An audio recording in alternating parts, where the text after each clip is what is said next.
Hey everyone, Ida from PGP here, and welcome back to Headline Monday. So let's go over some headlines you might have missed last week.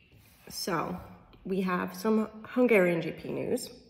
So it was confirmed that the Hungarian GP, or rather the Hungaroring, would play host to the Hungarian GP until at least 2027.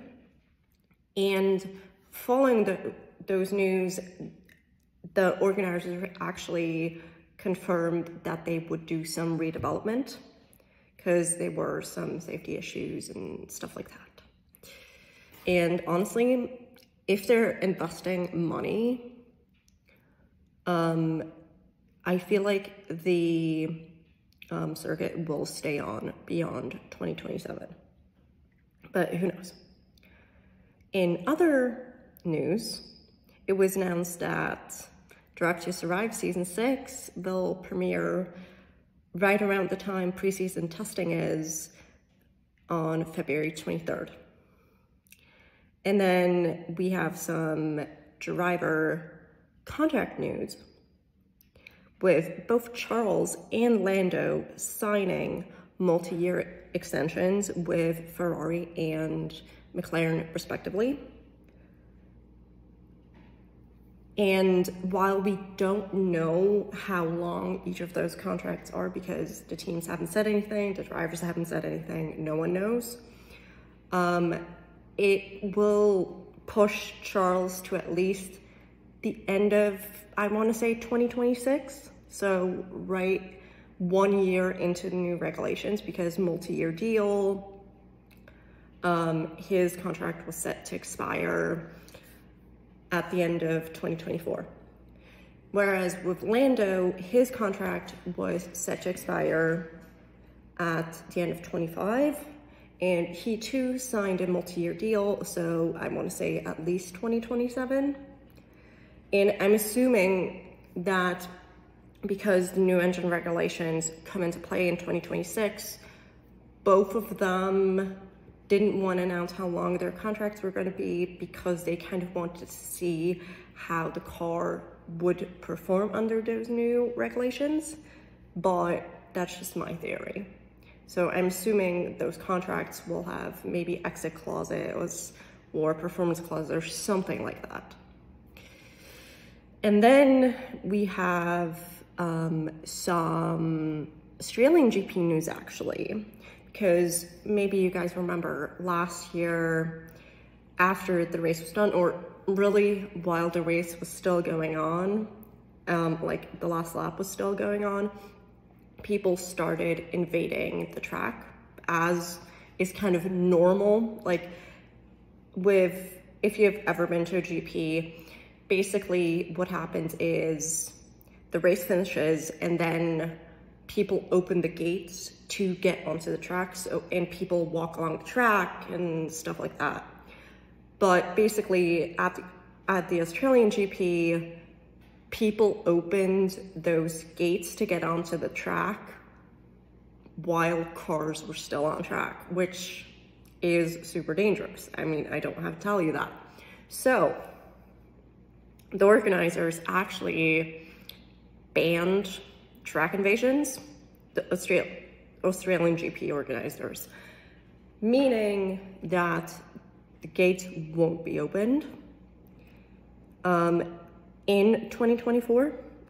They didn't comment on 2025 yet, but I'm assuming it will be a long-term thing. So hopefully they can stick to that, and hopefully if there is track invasion, if people are, so dare I say stupid, there will be hefty fines and stuff like that, because seriously, going on track while there's live cars on track, super dangerous, to say the least. Anyway,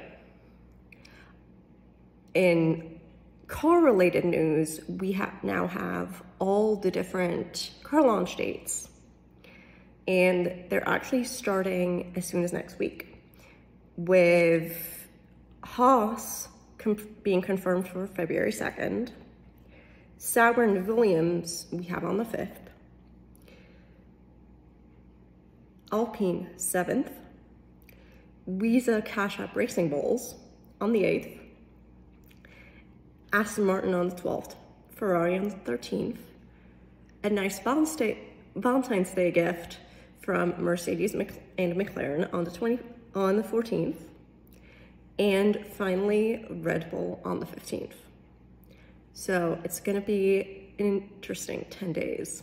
I, for one, can't wait.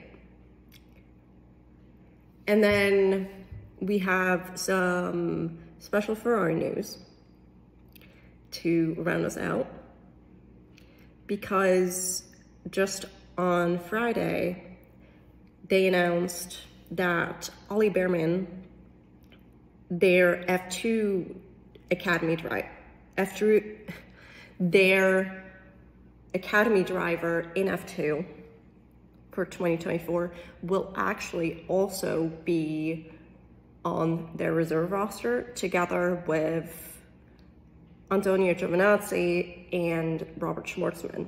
Those two were on there already last year. Now they're just adding Ollie. And honestly, it's super great to see, because he's been talked about as Ferrari's new hope. So that they're giving an 18-year-old a shot when they're known to be a team that usually is more in favor of experience rather than developing new talent shows just how much faith they have in him.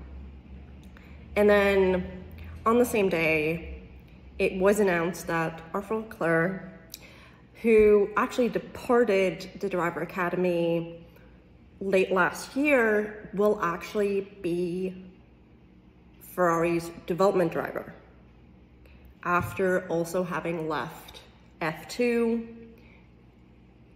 and is now, next to those development duties, will race in GP3. Hope you guys liked that overview of what happened last week, and see you guys next week.